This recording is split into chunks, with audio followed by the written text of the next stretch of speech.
Publicity అన్నది ఎక్కడైనా అవసరమే, ఆఖరికి రాజకీయాల్లో కూడా. కాకపోతే ఏంటంటే దానికి కొద్దిగా పరిమితులు ఉండాలి.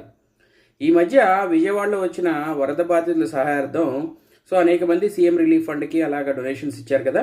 అలాగే మొన్న 2024 ఎన్నికల్లో ఘోరంగా ఓడిపోయిన జగన్మోహన్ రెడ్డి గారికి కూడా కొంతమంది విరాళాలు అందజేశారు. డెఫినెట్గా, ఎందుకంటే ఆయన్ని అభిమానించేవాళ్ళు, ఆయనకి మద్దతు ఇచ్చేవాళ్ళు విరాళాలు ఇవ్వడంలో డెఫినెట్గా తప్పులేదు.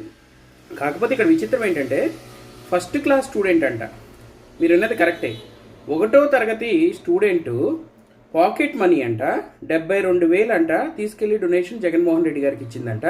ఆ పాపని వాళ్ళ బాబాయ్ తీసుకెళ్లారంట. మళ్ళీ ఒకసారి వినండి, ఫస్ట్ క్లాస్ స్టూడెంట్ అంటే ఎన్నేళ్ళు ఉంటాయి? 5-6 ఏళ్ళు ఉంటాయి. 5-6 ఏళ్ల పాప తన పాకెట్ మనీ 70,000ని పట్టుకెళ్ళి జగన్మోహన్ రెడ్డి గారికి విరాళం ఇచ్చిందని చెప్పి వైఎస్ఆర్ కాంగ్రెస్ పార్టీ మీడియాలో ప్రచారం చేస్తున్నారు. కనీసం ప్రచారానికి, పబ్లిసిటీకి పరిమితులు ఉండాలి కదా.